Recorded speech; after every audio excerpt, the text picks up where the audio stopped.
guys? Bobby here with my friend Patrick James from Swagger Social, and we are going to create a little video together today and answer a topic that I think a lot of guys run into. And the reason that I asked Pat to join me for this one is because he's one of the few guys I know who's still crushing it out in bars, out in clubs, out at, and that's still his bread and butter, whereas a lot of guys have moved on to Tinder and whatnot. And I think that you're going to get a lot out of this, because the question that I've gotten recently is, how do I know when I'm talking to a girl when to move it to the point, or when she's ready to give me her phone number? How do I know? Because most of my conversations don't go anywhere, and I get that question a lot.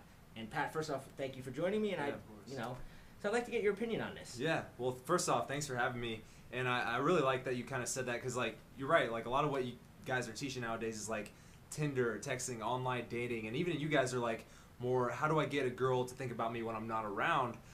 So, yeah, like, I like this question about getting numbers. A few thoughts come to mind at first is, like, the one thing that, a mutual friend, Rob Judge, always teaches is, like, the only reason you should be getting a girl's number in the first place is if, like, you want to see her again in the future. Like, a lot of guys think, like, that's the end game. Like, holy shit, I got her number. Like, look at me, Yeah. And I'm like, numbers aren't a big deal to me unless, like, I know that it means that I'm going to be seeing her in the near future. Like, I want to see her again. So I guess, like, the good part of this question is, like, how do you know what part of that conversation that you need to, like, go for the number? And I would say, like, honestly, when I'm vibing with a girl and I'm talking to her in a bar or even, like, anywhere, like, and I'm just meeting her, I'll literally, like, stop the conversation, like, mid-conversation, like, at a high note and be like, I'm really enjoying talking to you and I'm not trying to get rid of you, but, like, just give me your number just in case, like, your friends pull you away or we get separated or something. And then she's like, oh, okay, because it's on a high note, And I think you can even elaborate on this, but a lot of guys wait until that awkward silence and the lull, like, oh, okay, well, I'm going to go now, like, number. Yeah, no, and I think there's a couple of reasons why that's so great. What he said, one is that it's a high note. Definitely, she's going to be way more interested when the conversation's going good than when it's, like, that awkward at the end, like, scurrying. Just same thing with a kiss. Like, when you wait to the end of the night to go for the kiss just because it's now the end of the night, it's a lot harder, it's a lot more forced than if you just go for it when the moment was actually, calling for it. But the second reason why it's really good to do it that way is because we've all been there where, like, you're vibing with a girl and it's still going well, but then she's like, oh, my friend's over there, I gotta go talk to her, I'll be right back. And then, the one friend is, oh, we gotta go, and she grabs her and takes her out of there. And then you're like, shit. And now you gotta, like, Facebook stalk her and try, and it's like, this way at least you're sure you're gonna get it, it's going good. And it also gives you the opportunity to, like, kind of walk away for a little bit, know you've got it, you can always come back. That way, if it's early in the night and you don't want to kind of overstay your welcome, you have the ability to come back. Exactly, and that's the thing I think a lot of guys don't realize in, like, a social setting. So maybe it's a networking event, one of your buddies' parties, or even a bar or nightclub, is, like, you can always see that girl again later on in the night. It's not like you have to, like, get up and bat and you're either going to strike out now or you're going to hit a home run. Like, you can, say, hey, I'm going to go talk to my friends, but, like, let's exchange numbers. We can link up later. And then a lot of times, like, maybe an hour later, if you guys are still at the same place, you can go back and talk to her. And now it's not even a cold approach anymore. It's like you guys are already starting with the underlying level of attraction and rapport. So I like that. I guess the question I have for you then is, okay, so the conversation's going good. You want to do it on a high note.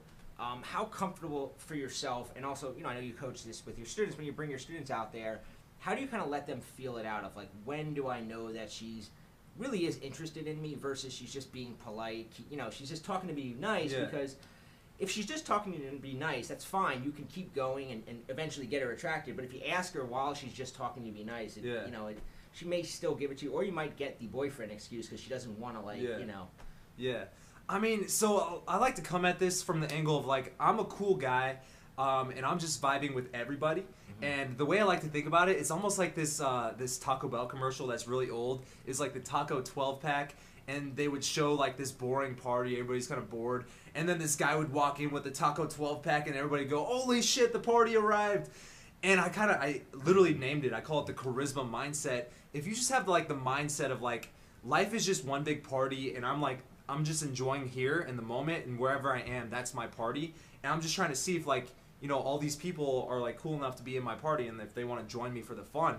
And so I think when you come at it from that mindset, you're not worried about like, okay, is she attracted to me? Like, should I get her number now? Now you're just vibing, and like it gives you a lot more freedom. And I guess going back to like what you were asking me is like, what were you asking me again? No, I said, how do you know when it's time? But you actually brought up a good point, is that, because I saw you last night, we were out, and, at some point in the night, you were actually getting some girl's phone number, and you were actually just getting it, you were exchanging her face, something like that. Yeah. And you weren't even doing it because you were interested, you were just doing it because you were a fun social guy, and you got it, and you're like, yeah, like, and because you go out with that attitude of, like, a phone number or a Facebook friend, it's not like it's not this huge deal to you. So you're a lot more casual about it, and it comes across that way. Exactly, and that brings me back to your question. I just remembered it. You were basically asking, how do you know when like she's attracted to you at like what level?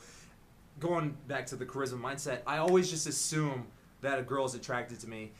If she's standing here talking to me, that's like my red light or my green light to like just be like, hey, if I gotta go, or if I know that this conversation is not gonna continue for much longer, I'm literally just gonna be like exchanging numbers, because it's already assumed that there's attraction and rapport there. And here's the thing: if you don't know and you just assume that there is, now you're capitalizing on your windows of opportunity if they do exist. And as a man, you're the one leading the interaction anyways. She's the one pinging off of you most likely. And so if you just always assume good things, positive things, it's going to work out for you a lot more than if you're trying to read into the signs and then you misread it and you go, oh, she's not into me. And then, what if she was? Now you just missed out on that opportunity. Yeah, no, I think that's a great little piece of advice. And I think what you want to take out of this is a few things that I got out of this. One is that you want to, not like be the guy going, I'm going to put this off, because you're going to run the risk of, her getting dragged away, or just, kind of forcing it. So you want to go for it on a high note. Yeah. You want to assume she's attracted to you. And you want to come at it from a very social mindset in general, where, like, you're not psyching yourself up when you do go for it, because it's just natural for you. You're just the kind of person who's social with everybody, so that when you ask her for a number, it's not this, like, huge deal, and you're not, like, so worried about it, because it's just part of who you are. Yeah, no, this is awesome, and thanks for coming out to Jersey and doing this video with me. Tell everybody where they can learn more about you, because I'm sure guys are curious. Yeah, for sure. So I have a YouTube channel. If you want some free information, free videos like this, definitely check that one out. I'm sure you put the link to that. And I also have a blog if you want to check that out for more free information as well. It's called swaggersocial.com. So go over there and check that out. And I also have a free report on that blog if you want to learn some like actual lines and how to. It's like the top 9 conversation boosters is what I call them. So check that out. Awesome. I highly recommend checking it out. I'll put a link for it below for you guys. Hey, it's Bobby. If you like this video, make sure you hit the big subscribe button below. Every Wednesday, I release a brand new video on creating attraction, avoiding the friend zone, looking less desperate and needy, and more confident, high value, and masculine around the women you're talking to. Every video will include specific techniques and tactics that you can use immediately. So if you like this video, make sure you subscribe.